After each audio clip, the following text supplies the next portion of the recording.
Assalamualaikum warahmatullahi taala wabarakatuh dan salam sejahtera.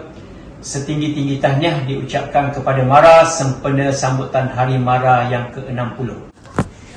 Sebagai sebuah syarikat di bawah ekosistem MARA, Asia Aeroteknik amat berbangga menjadi sebahagian daripada perjalanan ini. Dengan sokongan berterusan MARA, AAT telah berkembang sebagai pemain dalam industri penyelenggaraan, pembaikan dan baik pulih pesawat di peringkat global. Dengan pencapaian lebih 730 pesawat diselenggara serta mendapat pengiktirafan daripada pelbagai pihak berkuasa penerbangan antarabangsa. Namun, pencapaian paling bermakna bagi kami adalah pembangunan modal insan.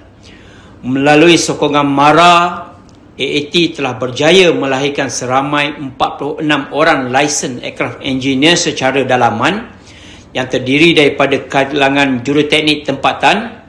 Ini membuka laluan kepada kerjaya profesional berkemahiran tinggi dan berpendapatan tinggi di kalangan Bumiputera di dalam industri aeroangkasa global. Sehingga kini seramai 1,877 pelatih dalam negara dan 30 pelatih antarabangsa telah menjalani program on-job training di Asia Aeroteknik, menjadikan jumlah keseluruhan selamai 1,907 pelatih. Ini mencerminkan komitmen berterusan dalam pembangunan bakat serta menyumbang kepada pembentukan.